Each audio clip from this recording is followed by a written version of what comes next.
Hello बच्चों, आज हम लोग 10वां और 100वां का पार्ट 2 करेंगे। भाग 1 में हमने सीखा था कि हम स्केल को कैसे यूज करेंगे अपनी स्टडीज में, जब भी हम किसी चीज को नापते हैं।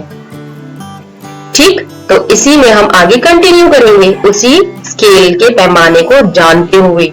वो जो स्केल में छोटी छोटी लाइनें होती है ना, उनका भी बहुत महत्व होता है और वो भी बहुत इंपॉर्टेंट होती है। बताया था ना मैंने आपको लास्ट क्लास में। तो आगे ये क्वेश्चन है आपके सामने, तो आप मुझे बताओ देख करके, what part of the sheet is colour blue. कि ये जो शीट दिख रही है ना आपको, जो 10 भागों में बटी हुई है, इसका जो ब्लू पार्ट है वो कितने कलर में है, उसका क्या भाग का कलर है बताओ मुझे। तो आंसर आएगा 1/10। 1/10 की 10 का एक भाग ब्लू कलर है, 10 का एक भाग ही ब्लू है ना। अब यहाँ पे बोल रहा है what part of the sheet is green, कि कितने पार्ट पर ग्रीन कलर है। तो आप देखो यहाँ पे 1, 2 और 3 पार्ट पर ग्रीन कलर है, तो आप लिख सकते हो ना 3/10 कि 10 में से 3 भाग का ग्रीन कलर है। ऐसे ही आपसे पूछ रहा है कि which colour covered 0.2 of this sheet. 0.2, अच्छा हाँ, अगर आप इसको दशमलव में डेसिमल में लिखोगे तो कैसे लिखोगे, इसको लिखोगे 0.3 और अगर इसको लिखोगे तो इसको लिखोगे 0.1। तो अब आप मुझे बताओ कि दो भाग किसने कवर किया है, येलो ने। तो आप यहाँ पर क्या लिखोगे अपना आंसर, कि जो येलो है वो 2 भाग को दर्शा रहा है। ठीक, चलो अब हम आगे चलते हैं। आगे है कलरफुल डिजाइन। उसने उसी पैटर्न को छोटे छोटे 100 भाग में बांट दिया। इस ब्लू को भी उसने 10 भाग में बांट दिया। यहाँ लिखा है ना, आपसे क्वेश्चन पूछ रहा है कि is each box 1/100 part of the sheet. तो आप कहोगे यस, कि उसने उसका जो एक पार्ट है ना, ब्लू पार्ट, वो 100वें भाग का एक हिस्सा है। कह ही रहा है वो कि जो एक बॉक्स है वो 100 का एक हिस्सा है। तो आप कहोगे यस, हाँ, वो एक हिस्सा दर्शा रहा है, बता रहा है। नेक्स्ट क्वेश्चन कह रहा है आपसे how many blue sheets are there, blue boxes are there. तो यहाँ पे ब्लू बॉक्सेस कितने हैं, यहाँ पे 10 बॉक्सेस है, वो भी कितने में से, 100 में से। ठीक, अब क्या ये आपसे बोल रहा है कि क्या आप कह सकते हो कि जो 10/100 है शीट का, वो इस तरीके से हम लिख सकते हैं।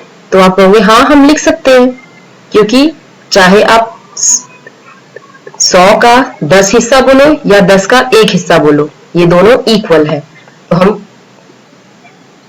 कह सकते हैं, वी कैन से, हम कह सकते हैं कि 10/100 is equal to 1/10 is equal to 0.1। इन तीनों का मतलब सेम है। ठीक, तो चलो हम आगे चलते हैं। आगे है ये स्पोर्ट्स डे के बारे में। स्पोर्ट्स डे में बोल रहा है कि ये 5 बच्चों के नाम है और इन 5 बच्चों ने क्या करा है, कंपटीशन जीता है। अब कंपटीशन जीता है तो कौन कितना कूदा है यहाँ पे दिया हुआ है। अब आपसे ये पूछ रहा है कि अन्नू कितना कूदी है। अन्नू देखो कितना है, 3.05। तो आप यहाँ पे 3 मीटर और कितना सेंटीमीटर, 0.05 सेंटीमीटर। तो आप इसको ऐसे भी लिख सकते हो 5 सेंटीमीटर। अब यहाँ पर बोल रहा है who is the winner in the long jump. Long jump का विनर कौन है, आप इस लिस्ट में देखो और देखोगे तो पाओगे कि जो रेहाना है ना, वो सबसे ज्यादा दूर तक कूदी है। तो इसका आंसर होगा रेहाना। ठीक, अच्छा, जब रेहाना फर्स्ट है तो सेकंड कौन आया है, सेकंड मीना आई है। थर्ड कौन आया है, थर्ड आई है टीना। चलिए अब हम आगे चलते हैं। फर्स्ट सेकंड थर्ड तो आपको पता चली गई। अब आपको मैंने लास्ट क्लास में, जब आप थर्ड में थे, तो मैंने आपको बताया था ना कि 1 metre is equal to 100 centimetre. ये आपको हमेशा ध्यान रखना है। देखो यहाँ पे भी आपको बता रहा है ना कि 1 मीटर में 100 सेंटीमीटर होते हैं। तो जब भी हम 1 सेंटीमीटर को मीटर में कन्वर्ट करेंगे तो हम कैसे कन्वर्ट करेंगे, हम करेंगे 0.01 मीटर। इसको एक को हम 100 से भाग दे देंगे तो हमारा रिजल्ट इस तरीके से आएगा, तो वो मीटर में चेंज हो जाएगा। ठीक, अब आपको इनको मीटर में चेंज करना है, तो आप लिखोगे 3.45 मीटर। 99 सेंटीमीटर को कैसे लिखोगे, 0.99 मीटर। ये हो गया ना मीटर में कन्वर्ट। 1.5 सेंटीमीटर हो गया। कन्वर्ट। चलिए आगे चलते हैं। आगे ये पहलवान है और ये क्या कर रहा है, सांस लेके अपना सीना नाप रहा है और सांस छोड़ने के बाद अपना सीना नाप रहा है। तो ये कह रहा है कि मेरा डिफरेंस कितना है, सीने में जो अंतर आया है वो कितना है सांस लेने और सांस छोड़ने के बाद। तो ये सीधा सीधा सा आपको ये कह रहा है कि आप घटा कर बताओ कि पॉइंट वाली चीजों को आप घटाओगे कैसे। अगर आपके एग्जाम में पॉइंट वाली चीजें आ गई तो आप घटाओगे कैसे। तो घटाते हैं हम। 2 में से 2 गया 0, 8 में से 5 गया 3 और 1 में से 1 गया 0। तो हमारा आंसर आ गया क्या, 0.30 मीटर। अगर आपको मीटर में लिखना, और अगर आप सेंटीमीटर में लिखोगे तो आपका आएगा 30 सेंटीमीटर। तो अब आपको घटाने के बारे में समझना है तो आप समझ जाओ कि पॉइंट के नीचे ही पॉइंट लिखना है और जो डिजिट इधर आएगी उतनी ही इक्वल्स इधर देने हैं और इधर देने हैं। लेकिन पॉइंट जो होता है वो एक दूसरे के साथ ही लिखे जाते हैं। ठीक, चलिए अब हम आगे चलते हैं। आगे कुछ क्वेश्चन है। ये क्वेश्चन क्या कह रहा है, ये कह रहा है कि जो दिनेश है ना उसकी लंबाई कितने मीटर है ये आपको बतानी है। तो ये जो उसकी दीदी है वो हाइट नाप के कह रही है कि 2 मीटर की लंबाई तक पहुंचने के लिए तो वो 45 सेंटीमीटर और बढ़ना होगा। और बढ़ना इसका मतलब उसका 2 सेंटीमीटर से कम है हाइट। तो 2 सेंटीमीटर का मतलब क्या है, अगर 1 मीटर में 100 सेंटीमीटर होते हैं, 100 सेंटीमीटर, तो 2 मीटर में कितने सेंटीमीटर होंगे, 200 सेंटीमीटर। तो अब 200 में 200 सेंटीमीटर बढ़ने के लिए उसको 45 सेंटीमीटर और चाहिए। तो इसका मतलब हम अगर 45 को घटाएंगे तो हमें उसकी हाइट पता चल जाएगी। अगर मैंने 45 में से ये घटाया तो मेरा आंसर आया 155 सेंटीमीटर। उसकी हाइट 155 सेंटीमीटर है। अगर उसमें 45 में और जोड़ दूं, यहाँ बोल रहा है ना 45 centimetre more to reach 2 metre height, कि 2 मीटर हाइट को पाने के लिए उसको 45 सेंटीमीटर और बढ़ना पड़ेगा। तो उसकी अभी कितनी हाइट है, अभी उसकी हाइट है 1 मीटर और 55 सेंटीमीटर। समझे। तो चलो फिर हम आगे कुछ सवालों को सॉल्व करते हैं। जहां पर आपको डिफरेंट डिफरेंट कंट्रीज के मनी के बारे में बताया। जैसे यहाँ देखो कोरिया है जिसकी मुद्रा को हम वॉन कहते हैं और वो हमारे भारत के रुपए में 0.04 के इक्वल है। ठीक, श्रीलंका की रुपीज होता है, नेपाल का भी रुपया होता है और हांगकांग का डॉलर होता है। ऐसे ही बहुत सारे नाम से जाना जाता है। युआन हो गया, दिरहम हो गया, डॉलर हो गया। आप इनको देखना अपनी बुक में और फिर हम इन क्वेश्चंस को सॉल्व करते हैं। तो चलिए शुरू करते हैं। पहला क्वेश्चन क्या कह रहा है, पहला क्वेश्चन कह रहा है कि किस कंट्री का जो पैसा है वो भारतीय रुपए में सबसे ज्यादा कीमती है। तो यहां पर आपका आंसर आएगा इंग्लैंड, क्योंकि इंग्लैंड का जो पैसा था ना वो इंडियन रुपीज के अकॉर्डिंग ज्यादा था। अब यहाँ पे बोल रहा है कि जो मिथुन है उसके अंकल जो है वो अमेरिका में काम करते हैं और वहां से उन्होंने 10 यूएसए डॉलर भेजे। 10 यूएसए डॉलर भेजे और उसने 350 रुपए स्कूल की ट्रिप पर दे दिए। तो उसके पास कितने पैसे बचे, तो 10 को अगर हम गुणा करेंगे, 10 यूएसए डॉलर को अगर हम भारत के अकॉर्डिंग, यूएसए डॉलर को भारत के अकॉर्डिंग कितना है वो 39.70 है, उसको गुणा करेंगे तो हमारा रुपया आ जाएगा कि हमने कितना रुपया भेजा था। तो उन्होंने भेजा था 397 रुपए। अब 397 में से उसने 350 तो ट्रिप पर दे दिया स्कूल की, तो उसके पास तो 47 रुपीज लेफ्ट हुए ना। समझे आप सभी। तो चलिए ऐसे ही आगे क्वेश्चन कंटिन्यू करते हैं। अब यहाँ पे बोला हुआ है कि जो नेक्स्ट क्वेश्चन में बोल रहा है कि जो मजीद है उसके पिता यूएई में 1000 दिरहम कमा रहे हैं और जो अरुण के फादर है वो श्रीलंका में 2000 कमा रहे हैं।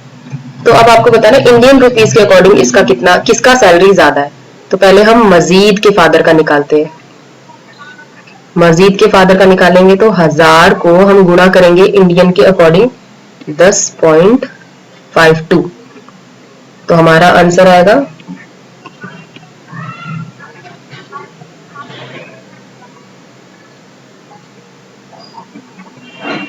रुपीज। अब हम अरुण के फादर का निकालते हैं। उनके फादर 2000 रुपए कमाते हैं और इंडियन रुपीज के अकॉर्डिंग 0.37 है। तो जब हम इसको मल्टीप्लाई करेंगे तो हमारा आएगा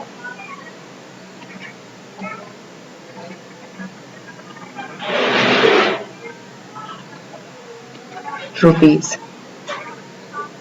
ठीक, अब इसको गुणा कर देखेंगे। पहले हम गुणा करेंगे, गुणा भी तो करना आपको आना ही चाहिए ना।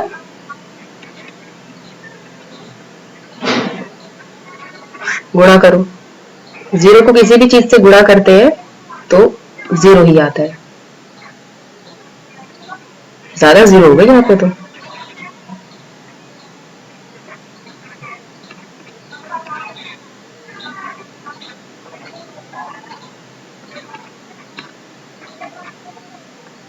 टू 5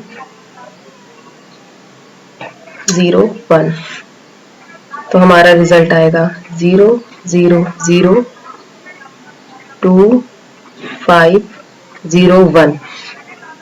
और दो संख्या के बाद पॉइंट है तो ये यहां लग जाएगा और ये 2 जीरो की वैल्यू फिर हट जाएगी। तो हमारा ये वाला मल्टीप्लिकेशन समझ में आया कि मैंने आपको ये कैसे किया। अब इसको इरेज करते हैं, देन मैं फिर आपको अरुण के फादर का बताऊंगी कि अरुण के फादर का क्या है मल्टीप्लिकेशन मेथड। चलिए, अब 200,000, उसके बाद फिर हमारा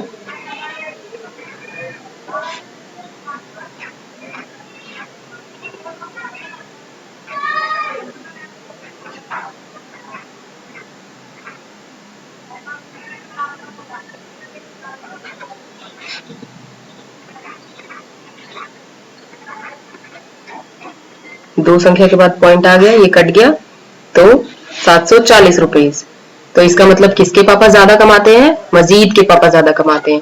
आपको मैंने मल्टीप्लाई भी कर दिखा दिया कि दशमलव में आप मल्टीप्लाई कैसे करेंगे। चलिए, अब हम नेक्स्ट क्वेश्चन सॉल्व करते हैं। इसमें बोला है कि जो लीना की आंटी है, उन्होंने लीना को एक गिफ्ट दिया है, वो भी चीन से। तो चीन में जो युआन होता है वो 30 युआन का पड़ा। तो आपको कॉस्ट बताना है। वो जानना चाहती है कि इंडियन रुपीज के अकॉर्डिंग कितना रुपया खर्चा हुआ। तो 30 युआन को जब हम इंडियन रुपीज के अकॉर्डिंग मल्टीप्लाई करेंगे तो आपका आंसर आएगा इतने रुपए, 165। आप मल्टीप्लाई कर अब इसे आप खुद देखना, ठीक है। चलो आगे क्वेश्चन देखते हैं हम कि केतन गई दुकान पर सामान खरीदने के लिए। उसने बिल देखा तो दुकानदार ने सही जगह पर बिंदी लगाना भूल गया था। बिंदुओं को सही जगह पर लगाओ और बताओ कि उसके कितने पैसे हुए। तो जब उसने बिंदुओं को सही जगह पर लगाया तो उसने देखा कि उसके 150 रुपए हो रहे हैं। ठीक, तो अब आपको जमा करने और घटा करने में दशमलव डेसिमल्स में कोई प्रॉब्लम नहीं होनी चाहिए। ठीक, ये एक्टिविटी आप खुद कर देखेंगे तो आपको समझ में आ जाएगा कि जमा कैसे करना है, घटा कैसे करना है। जैसे मैंने आपको बताया था ना कि अगर दशमलव है तो मुझे उसी के नीचे ही रखना है, चाहे मुझे इसे जमा करना हो चाहे घटा करना हो, ये नीचे ही रहेंगे एक दूसरे के। ठीक, चाहे डिजिट्स कितनी भी बड़ी रहे। अगर इसके ऊपर कुछ नहीं है तो आपको यहाँ पर 0 लगा देना है, तभी आपको प्लस करना होगा। ठीक, और माइनस में भी यही सेम मेथड है। तो चलिए आगे चलते हैं। अब यहाँ पर एक भारत का नक्शा बना हुआ है और इसमें टेम्परेचर दिया हुआ है अलग अलग जगह का अलग अलग। श्रीलंका का अलग है, श्रीनगर का अलग है, जयपुर का अलग है, मुंबई का अलग है, तिरुवनंतपुरम का अलग है। तो यहाँ पे पहला क्वेश्चन आपसे कह रहा है कि किस जगह का तापमान 3 बजे सबसे ज्यादा था। तो भाई सबसे ज्यादा तापमान कहाँ का है? मुंबई का। सबसे ज्यादा तापमान कहाँ का है? मुंबई का। और सबसे कम कहाँ का है? श्रीलंका का, श्रीनगर का। देख सकते हो आप, है ना। सेकंड क्वेश्चन आपसे क्या कह रहा है कि मुंबई का तापमान श्रीनगर के तापमान से कितना कम है। तो जब आप मुंबई के तापमान में से श्रीनगर के तापमान को घटाओगे ना, तब आपको पता चल जाएगा कि कितना कम है। 35 में से 8 जाएगा तो कितना बचेगा? 27। तो इसका मतलब पॉइंट के बाद की तो 0 की वैसी ही वैल्यू नहीं है, कट गया ये। तो 27 डिग्री सेल्सियस जो है वो कम है श्रीनगर का तापमान। ठीक, चलिए अगला क्वेश्चन कह रहा है, तीसरा प्रश्न कह रहा है आपसे कि तिरुवनंतपुरम में 40 डिग्री सेल्सियस तक पहुंचने के लिए उसके तापमान को और कितना बढ़ाना होगा। तो जब ये 33.5 है, अब 33.5 में अगर क्या जोड़े, कितना जोड़े कि ये 40 बन जाए। तो जब आप 33.5 में 6.5 जोड़ोगे ना तो ये 40 बन जाएगा। कैसे देखो, 5 को 5 से जोड़ेंगे तो 10 होगा, कैरी जाएगा 1। जोड़ना है भाई, ये 9 और ये 10, 10 का 0 हासिल 1, ये 40। अब ये पॉइंट के बाद की तो 0 की वैसी वैल्यू तो कट गया, तो 40 हो गया ना, 40 डिग्री तापमान हो गया ना उसका। तो अब आपको कितना ऐड करना पड़ेगा, 6.5 डिग्री ऐड करना पड़ेगा। चलिए आगे चलते हैं। आगे वाला प्रश्न क्या कह रहा है, आगे वाला कह रहा है कि चेन्नई से कोलकाता का तापमान कितना कम है। अब चेन्नई से कोलकाता का तापमान देखना है, तो देखो पहले चेन्नई का तापमान कितना है।